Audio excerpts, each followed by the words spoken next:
What's up everyone, this is Hitman with HitSquad Gaming, and in today's video I want to discuss with you my top 5 tips and tricks for those just beginning their journey in V-Rising. Before we get started, make sure you hit that like button, and also hit that subscribe button if you want more content like this in the future. So, with that said, let's dive right into it. So my first tip may sound extremely obvious considering we're vampires, but that is avoid direct sunlight. You will not die immediately, but you will notice your cloak catches fire, a ray of light starts shining down, and your screen will get incrementally brighter and brighter and brighter until you start taking damage. The issue is, once you start taking damage, you take a lot of damage. Now this kind of goes backwards from what we know from survival games, where you tend to hunker down at night and do all your gathering and farming and fighting during the day, but in this game it is the complete opposite. Avoid direct sunlight as much as you possibly can. Alright, this next tip is going to sound extremely contradictory to the first one, and that is do all of your traveling during the day. Now, I know I said avoid the sunlight, but the game gives you enough shadows to work with trees and rocks and buildings, that you should be able to get to where you're going without a whole lot of damage. My reasoning for this is a lot of the boss fights are in wide open areas with no shade at all. So if you get there, you start fighting, the sun comes up, then you've got to deal with bosses attacking you, any other enemies you aggro, plus now you have to worry about the sun. So if you do your traveling during the day, wait there until the sun goes down, then fight the boss, that's one less thing you have to worry about, and it just makes a lot of the fights a whole lot easier.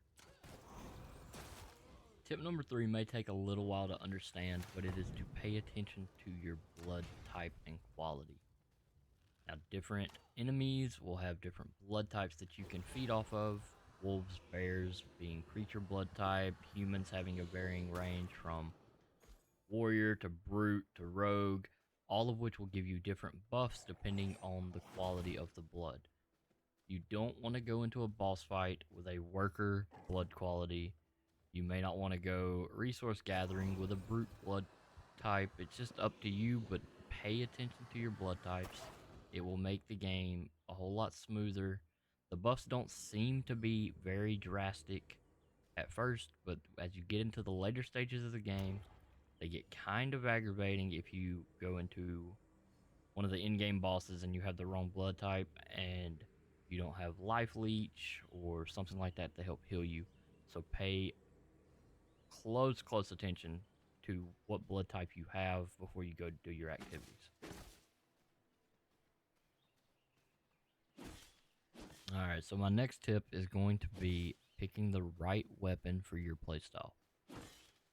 Early game, all weapons can do both combat and farming pretty equally, with, some exceptions. The sword, for instance, gives a 25% damage buff to vegetation, axes a 25% damage buff to trees, and so on. But as you get later into the game and start upgrading to copper and iron and stuff like that, they'll get extra attacks that will do different things depending on the weapon. So you may find yourself enjoying the sword's spinning attack more than the axe's lunging attack, or vice versa. So just make sure you pick the weapon that is going to fit your playstyle the best.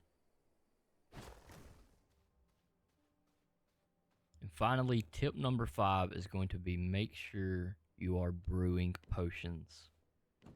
Potions can make or break a boss fight at times, especially if you're doing it solo.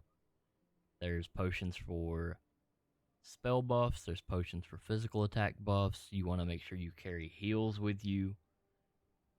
This one seems kind of obvious if you came from other survival games, but still, nonetheless, it is probably the most important tip I can give you, is make sure you carry your potions with you.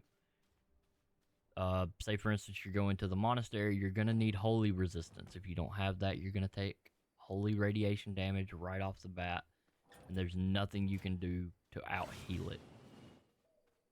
So make sure you've always got the right potions for what you're trying to go do. It just makes life a lot easier in the long run, and it can Really, it can determine whether or not you're going to beat that level 80 boss that you've been trying to fight for the past 30 minutes. So that's it, guys. That wraps up my top 5 tips and tricks for V-Rising. If you have any more you'd like to add, drop them in the comments below. Also, if you liked the video, don't forget to hit that like button. And if you're not subscribed, hit that subscribe button for more content like this for V-Rising and for other games. Thank you.